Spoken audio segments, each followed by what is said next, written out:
The Ball Theory of Christianity, based upon the work of Glenn Young. Baal and Christianity, Part 5. The theory is based upon Baal, the god portrayed in the Old Testament as the great rival god of Yahweh, whose worship was considered by the prophets as an abomination, is in fact the model for the Christ story, and Christianity is a morphed version of the Baal legend, not a reformed version of Judaism, nor a new covenant with the God Yahweh. Sacrifice and non-sacrifice. That's the theme here of which we are discussing. The Baalist concept of religion required sacrificing of the firstborn in the time of crisis. The old Hebrews accepted that concept to some degree and practiced it in the early times quite often. Now, the new Jews completely rejected that view because they believed that it was the cause for God's wrath, leading to the destruction of the first temple and subsequently the captivity. The religion that grew out of the Galilee based on the survivors of the Baalist crisis and the old Hebrews were focused on the Messiah based on simply this: God sacrificing his only son to save all of humankind. Now, this was clearly the Baalist tradition going back 4,000 years before the Jewish concept ever came about. You have to remember this. So, we see the traditions in their writings. As the new religion is formed, it took many elements from the ancients. This included the Greek and Persian traditions and melded them into a single concept. It must be understood that if you study history, there were a number of kingdoms and empires that rose back in that time. Each was an influence upon all the surrounding countries and subsequently people. This had a pronounced impact on their culture. It proclaimed the Son of God came and died for all sins, for the protection of all, as a new concept. You see, basically all religion, all the modern religions today, are nothing more than a remake of what was at one time believed in a different place and by different people. So when you see a diverse people as the Phoenicians, they were extremely metropolitan, culturally, very well learned. You can begin to see the influence of that region upon the subsequent regions going as far south as Egypt, as far to the west as Spain, and going as far east as China. So the fact was a very ancient and very Phoenician concept. The death and rising of a god was standard in almost all of the religions of the ancient world, but few had the Phoenicians' literal practice of killing of the firstborn for the needs of the god. The Phoenicians just took it to a different level. Now, this is from Wikipedia. It's basically, what is the definition of a god? You know, I ask that question quite often, and people really can't answer it. They can't answer it in a cognitive manner. Well, I think that this does it pretty good. A life, death, rebirth. I think that sums it up. Now, if you can accomplish this, then you are considered God, also known as the dying and rising or resurrection of the deity. So this is what constitute God. I mean, listen, if someone was to kill you and then you got back up, let's say 30 minutes later, and the wound, could still be visible, but you're up and you're doing just fine, well, you would be considered a God. So the requirements are this: 1, who was born; 2, suffers death or a death-like experience; 3, passes through a phase in the underworld among the dead, and finally is subsequently reborn in either a literal or symbolic sense. Now, what we see are the male examples of where we see these sons of God. And they go all the way back until we actually hit the modern guy, of which is now known as Jesus. Now we can see the sky god example morphing out of the far more ancient goddesses tradition. Let me tell you, the male was not first. It was the female. No male can give birth or to anything. Not even a good idea. Female examples are Inna, also known as Ishtar, whose cult dates back to 4000 BCE. And by the way, the patriarch of the three major religions, Christianity, Islam, Judaism. Well, their cat, Abraham, yeah, well, he worshipped Inna. Yeah, really did. So they were the central figure of the Elysium Mysteries, whose cult may date to 1700 BCE as the unnamed goddess worship in Crete. You see, there's no new gods. Never have been. Anytime you see a new religion and they start, like Christianity, that it really is a new kid to the block, and to the table, and they're touting that they got the God, the real God, and then you got the guy on the other side of the table who, let's say, is a Buddhist, a Taoist. However you want to go down this. No one's got the market cornered on who God is, all right? So we have to continue to remember that. What is old is new. Now, you can see each one of these Jesuses, Dionysus, Luciferus, all of them. These are your Jesuses. This is who Jesus was taken from. And Jesus, that's just a made-up name. You can go back, actually, it's Zeus, Iusus. Yeah. You see a connection? What is old is now new. And what is new will someday be old, and it will be new again, just in a different package.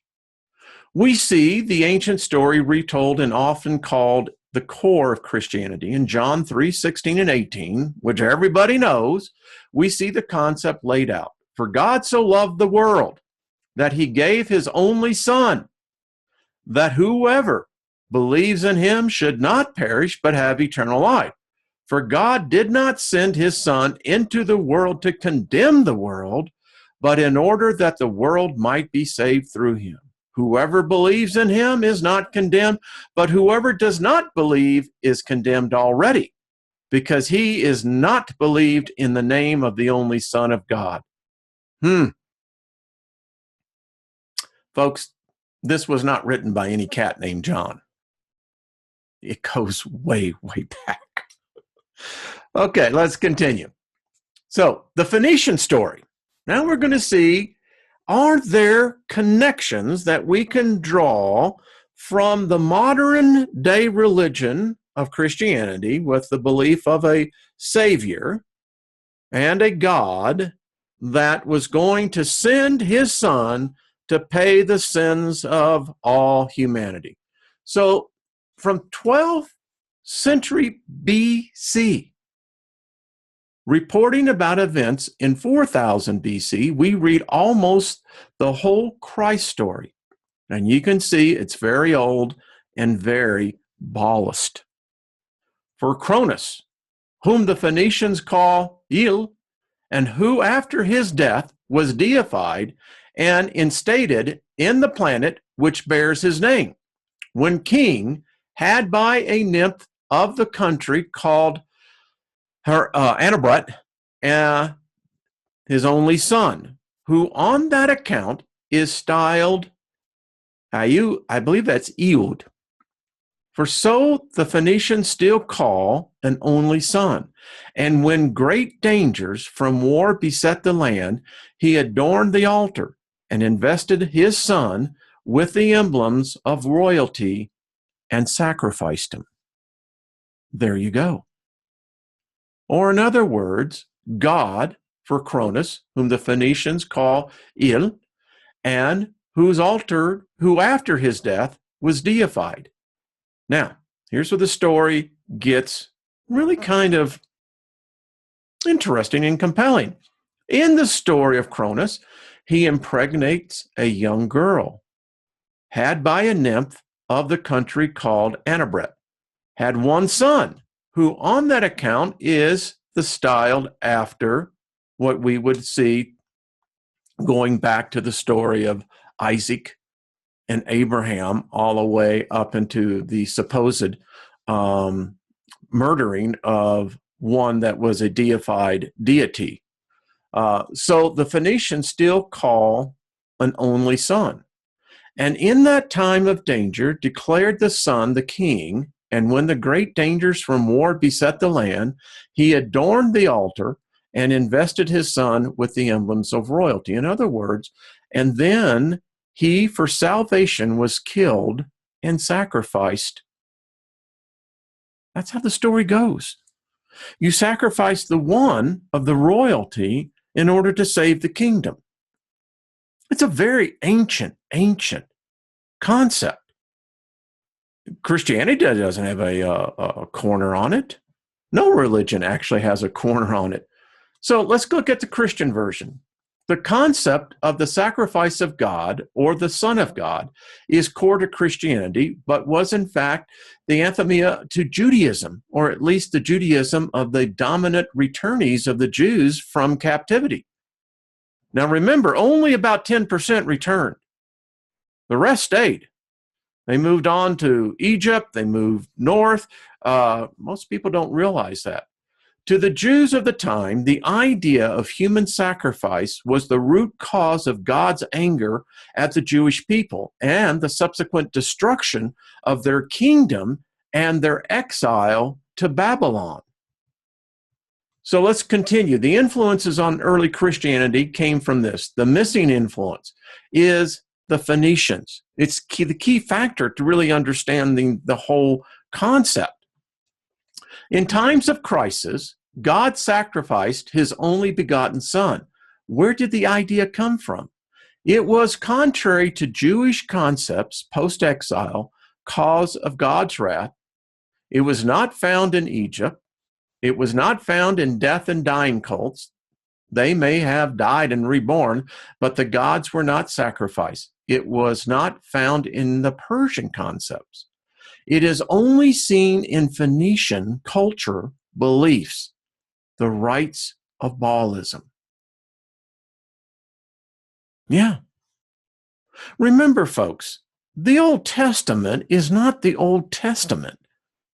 It's called an Old Testament, of which no one has a right to, if you want to actually get right down to it, unless you were a Hebrew, but it's not that old.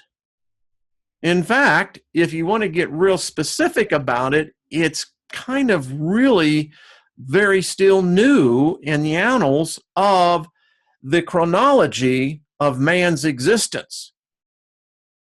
You've got to remember these things. Now, Jesus as Baal. Indeed, the story the Christians rolled out was ancient, and the details well known to the people of Phoenicia and all the lands of that influence. As found in the newly found and translated writing of the Phoenicians, the detail of the Christ story was in fact part of the Baal epic. I know it's hard. Yeah. Always is when the illusion suddenly is replaced by the reality of fact. Let's continue. In 1921, the edition of the Journal of the Royal Estic Society, a scholar named H. Zimmern described stage directions for a sort of miracle play performed at the temple of Bel Marduk, i.e. Baal, annually In this play, Baal was bound and brought before the tribunal which awaits mankind on the bank of the river of death. He was scourged, condemned to death, and then led away to a prison house. Sounding vaguely familiar? Another malefactor was led also away to execution, while a second one was released. The story of Barbers. We all know it. Cecil B. DeMille's great Hollywood production. And that is, in fact, what most people based their belief in Christianity on, is Hollywood. Hollywood has brought a make-believe scene alive in people's minds. But we continue. Once Baal was put in prison, the city was plunged into confusion, and his clothes were stripped from his body. A goddess then washed away blood that had flowed from a wound in the side of Baal. And eventually he rose from the dead after his followers lamented. And there you can check the reference out for yourself. Yeah. I know the feeling as well, huh? Baal recreated. The ancient story of the Phoenicians was simply retold in a new setting with a new name. Lord literally means and is Baal, and Baal is Lord, and Jesus is Baal, and Baal is Jesus. I know. Now people say, well, this is heresy. No, this is history. This is the real history. You see, the problem is when you base a religion on fictitious settings and you try to destroy with Ernst the written history, eventually someone forgot something and it is eventually brought out. It was a familiar story to all people in the area and familiar enough to all the religions of the Western world at the time. But the story was too close to human sacrifice for the new Jews. The sacrifice of the Son of Man was the cause of Yahweh's, God's wrath in the past. They firmly believed this. And you have to understand history again. Remember, when they were taken by force, some say that they actually made a deal, but who knows? None of us lived back then. Into captivity, into Babylon. Folks, they lost their history. They lost their religion. They'd already pretty well lost it at that point.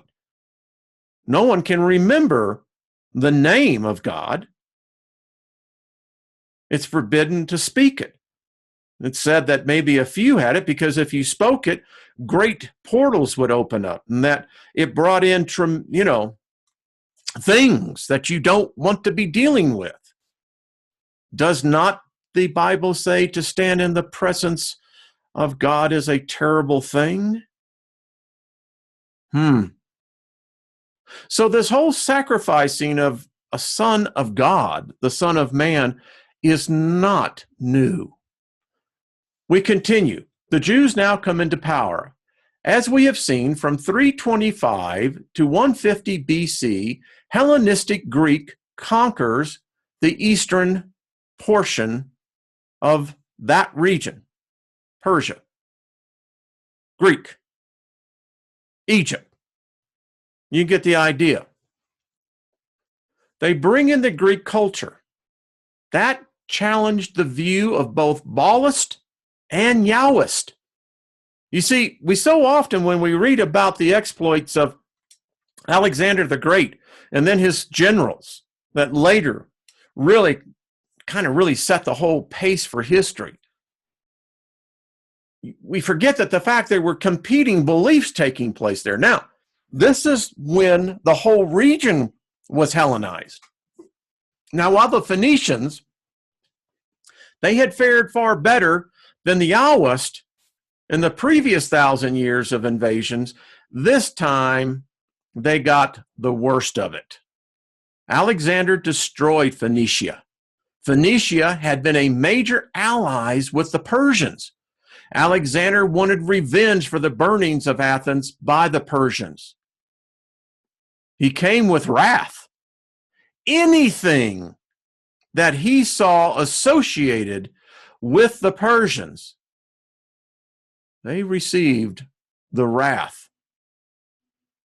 At that time, what would have been considered God. I know, it gets stranger. However, the Jewish colony offered no resistance to Alexander, and he had a distaste for them to begin with. Remember, you have to read the history. When Alexander came through there, he set 50 cities in what is called Judea, Lebanon, Israel. He Hellenized the whole area. You have to understand that when you come in as a conquering army, the way to get cooperation is not to so much, how should we say, rub it in your face. You're now an indentured servant. You're now going to be beholden to the conqueror. But the conqueror is going to be not benevolent completely, but benevolent in the way that he's going to allow you to keep your religion. But all the while, they're going to be incorporating it into theirs. This is how it works. For the next 150 years or so, the Jewish colony is passed between rival successors of Alexander. Reference the complete works of Josephus. Mainly left alone, the colony prospers and the population grows. Many Jews like the new lifestyle and start to become Greek. But soon a new challenge is created. Now, if you will actually read the history of the first century of the Judean area, you will find out that the actual thing that you think is this, let's say, the strictest side of Judaism, it was a minor player, very minor. By far, and the greatest percentages of the Jews of that time considered themselves to be more Greek than Jew or Hebrew. The Syrian-based Greek king tries to make everyone Hellenized, requiring Jews to abandon rituals and engage in sacrifices to Greek gods and the living king. Some Jews seem willing to accept or feel they have not a choice. They really didn't. Others start a revolt, and much to the surprise, all they win. Again, read the Jew Wars. You'll learn what's happening here. Read the Maccabees. Yes, those books that they took out. You know why they took them out? Because they can't explain it to you, because they paint a different story of history. In a long, hard series of wars of the Maccabean revolts, the Jews established a truly independent kingdom, some 350 years after the fall of the first state. You have to understand the politics that was taking place. I can't get into it. It would take hours for me to educate you in this. You would have to become educated. But once you do, you will dispel the sin of ignorance, because now you're gaining knowledge. Critical fact we need to know, between 140 BC and 140 AD, there was at least 4 major rebellions of the Jews. You getting this? And perhaps dozens of other revolts against the Greek and Roman rule and culture by the Jews. It was bloody, folks. Bloody.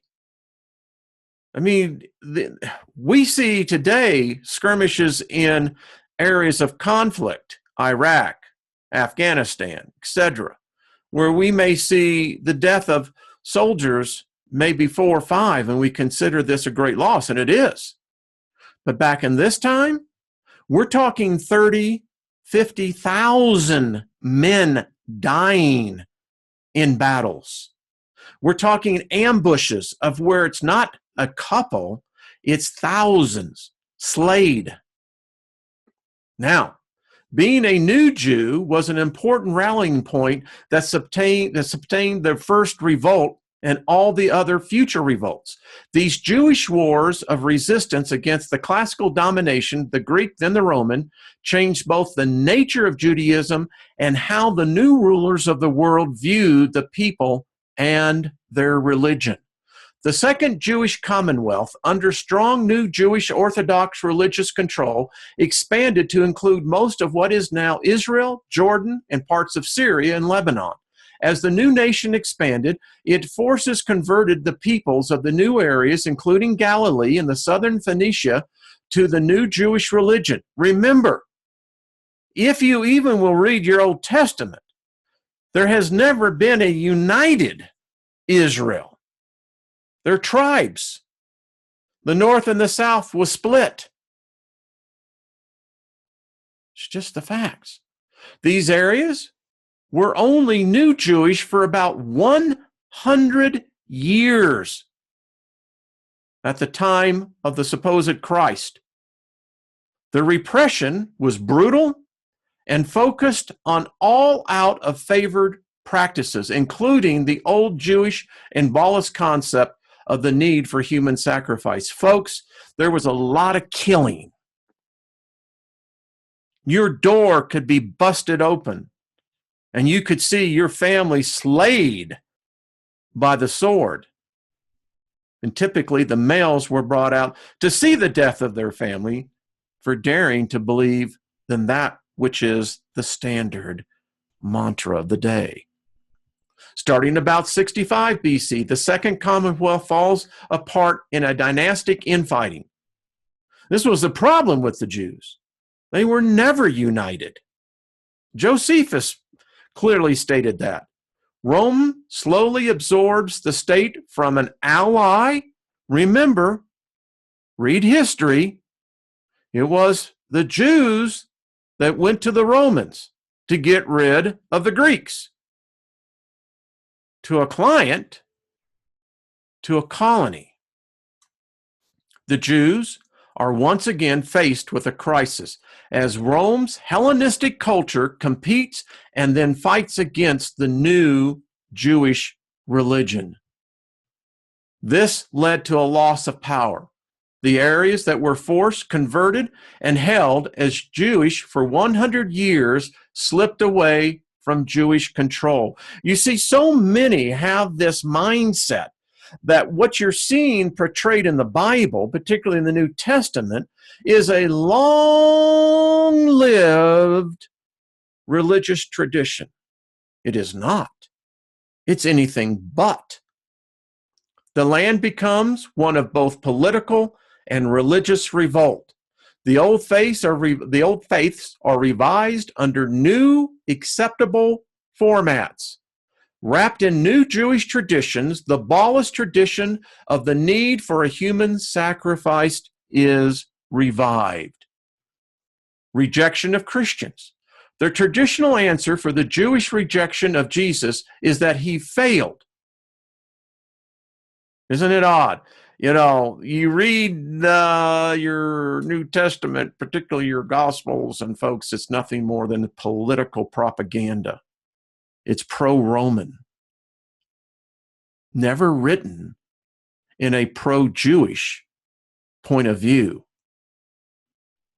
Now, as a physical Messiah to liberate the country from the Romans. In fact, if you will read the story, you will find many of the supposed followers of this Messiah were just that. They were, well, what you would call today patriotic groups.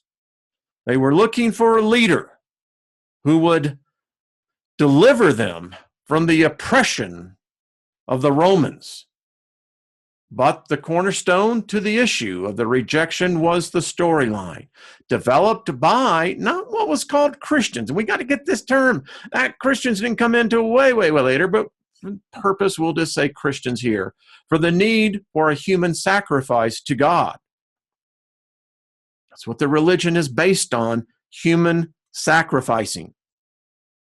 Any way you slice it and dice it. Early Christians even saw Christ as the continuation of the Isaac story. Only this time the sacrifice was completed.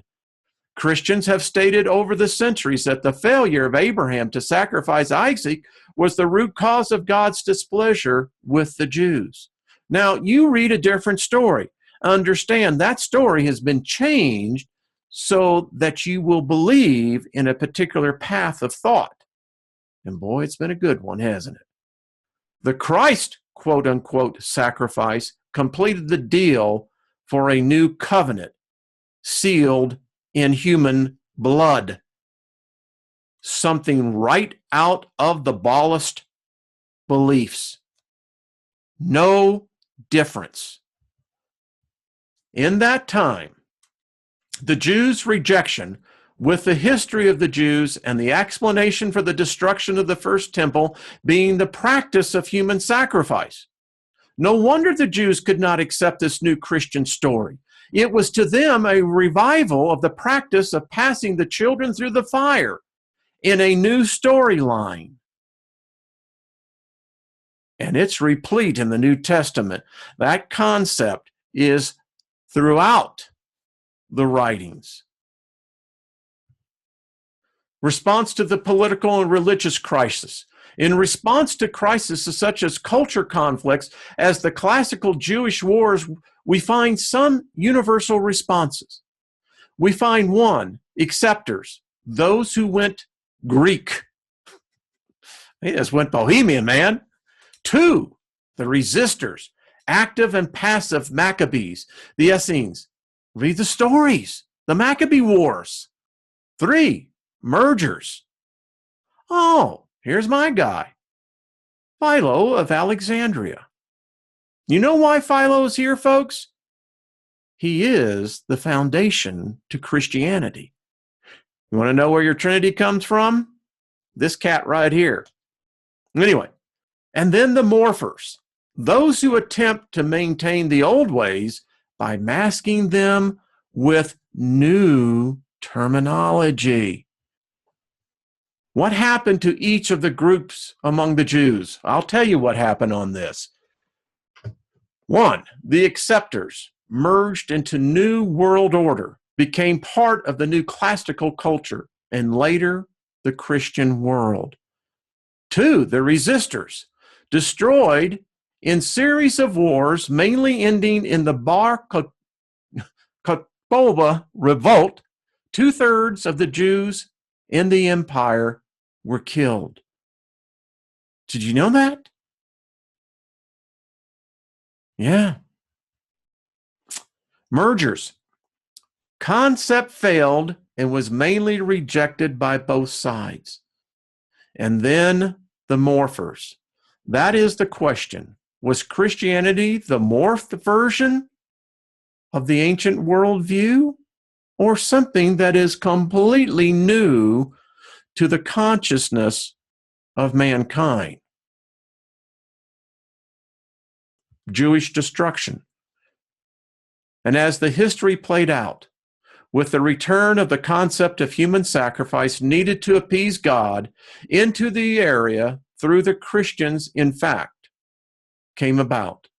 From about 60 AD to 140 AD, as Christianity became more widespread, the Jewish state, the Second Temple, and almost all of the Jews themselves were destroyed. It's amazing when you look at this period of time, 60 AD to 145 AD. Read the Romans account.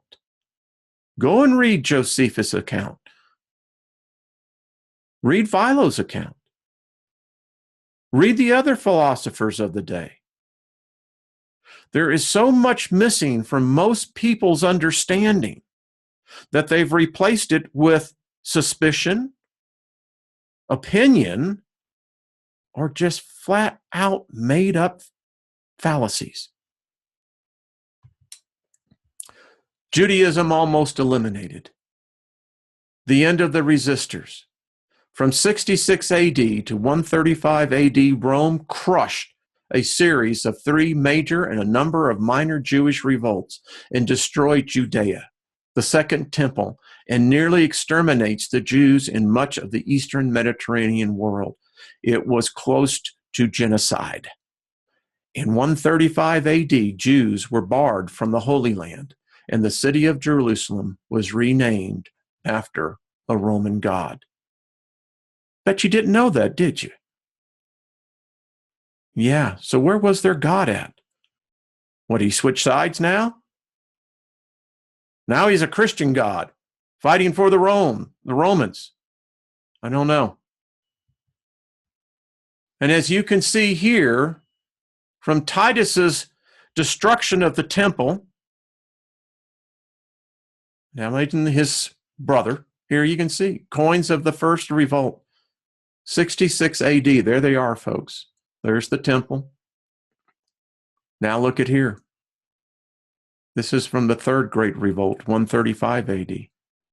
There's no longer any temple. Judaism is almost eliminated. Through the centuries of revolts in the Roman world, Jews went from being a curious accepted group, which soon gained followers that were as much as 10% of the whole empire's population, to the most hated group in the empire, at least by the rulers of the empire. The great Colosseum in Rome was actually paid for by the spoils of the conquest of the Jews and built primarily by Jew slaves who survived the wars after the crushing of the 66-70 AD. Flavius Titus. From the Arch of Titus in Rome, the wreath, the wealth of Jerusalem is displayed. There it is.